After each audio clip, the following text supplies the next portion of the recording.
ఇది జనం గొంతు, నేను మీ అనిల్ దేశాయ్. ఒక పాస్టర్ చేసిన నిర్వాహకము దాదాపు ఒక కుటుంబాన్ని పూర్తిగా అసలు ఏం జరుగుతుందో తెలియని స్థితిలోకి నెట్టబడింది. అంతేకాకుండా అసలు అది వాస్తవమా, మనం ఇలా చేస్తే ఆ పని జరుగుతుందా అనేది కూడా తెలియని ఒక సుషుప్త కోమాలోకి ఆ కుటుంబం మొత్తం వెళ్ళింది.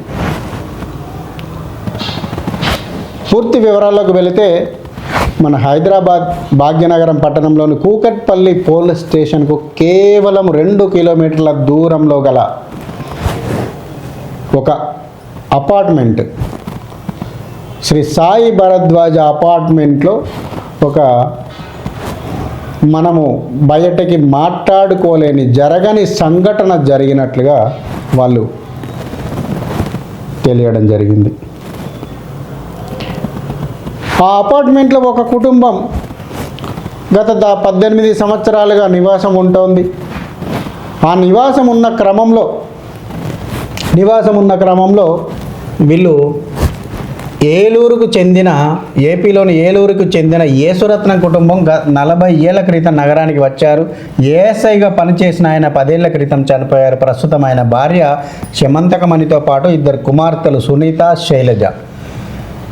ఈ కుమారుడు జయరాజులు కూకట్పల్లి రామకృష్ణ నగర్లోని శ్రీ సాయి భరద్వాజ అపార్ట్మెంట్లో అద్దెకు ఉంటున్నారు. 3 పిల్లలకు ఇప్పటి వరకు వివాహం కాలేదు. అనారోగ్యంతో చికిత్స పొందుతూ శైలజ ఈ నెల 13న చనిపోయింది. అదే రోజు మృతదేహాన్ని ఇంటికి తీసుకొచ్చారు. ఫ్రీజర్లో మృతదేహాన్ని పెట్టి ఇంట్లోనే అంత్యక్రియలు గురించి పట్టించుకోకపోతుండడంతో ఇరుగు పొరుగు కలగజేసుకుని ఆ కుటుంబ సభ్యులను నిలదీశారు. మేము ప్రార్థనలు చేసుకుంటున్నాం, అంత్యక్రియలు మా ఇష్టం వచ్చినప్పుడు చేసుకుంటాం, అడగడానికి మీరెవరు అంటూ స్థానికులతో గొడవకు దిగారు. దుర్వాసన కూడా వస్తుండడంతో స్థానికులు సోమవారం కూకట్పల్లి పోలీసులకు సమాచారం అందించారు. పోలీసులతో సైతం మా ఇష్టం వచ్చినట్లు చేసుకుంటామంటూ వాగ్వాదాన్ని దిగారు. అంత్యక్రియలు నిర్వహించకుంటే తామే జిహెచ్ఎంసీకి అప్పగిస్తామని పోలీసులు హెచ్చరించడంతో దిగొచ్చారు. శైలజ మృతదేహాన్ని సొంతూరుకి తరలించారు. కాగా మృతురాలి మానసిక పరిస్థితి సరిగా లేదని ఆ కుటుంబం ఎవరితోనూ కలవరని మాట్లాడారని స్థానికులు పేర్కొన్నారు. అంటే సహజ సిద్ధమైన మీడియా లోతుగా వెళ్ళి అసలు కారణాలు చెప్పకున్నప్పటికీ ఇక్కడ జరిగిన సంగతి దాదాపుగా కొంతమంది స్థానికులను విశ్వసనీయ సమాచారం మేరకు, మనకు అందిన సమాచారం మేరకు వివరాలు కనుక తెలుసుకుంటే ఇక్కడ పాస్టర్ ప్రమేయం అంతర్లీనంగా ఉంది అనే విషయం మనకు బోధపడతా ఉంది. ఎందుకంటే ఆ కుటుంబము కేవలం బ్రతికి వస్తుంది, మా కూతురు శైలజ, చనిపోయిన శైలజ, దాదాపు ఆమె వయసు 46 ఉంటుంది, ఆ 46 ఏళ్ల యువతి మళ్ళీ బ్రతికి వస్తుంది అనుకుంటూ ఫ్రీజర్లోనే ఇంట్లోనే ఆ యొక్క శవాన్ని ఉంచుకొని ప్రార్థన చేయడం మొదలుపెట్టారు. మళ్ళీ తిరిగి లేస్తుంది, మళ్ళీ మా మధ్యలో పూర్తి ఆరోగ్యంతో తిరుగాడుతుంది అంటూ ప్రలోభాలకు రోలై ఒక రకమైన మానసిక స్థితికి లోనై ఆ రకంగా ప్రార్థన చేయడం ప్రారంభించారు.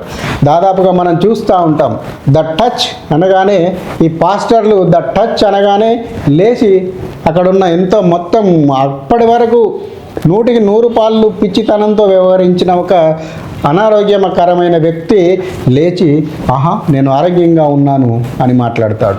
ఇంకొక వీడియోలో మనం కనుక చూస్తున్నట్లయితే ద టచ్ అనగానే ఆయన కుంటోడు, అసలు కాళ్ళే ఉండే ఆయనకి, లేచుకుంటూ పరిగెత్తుతాడు.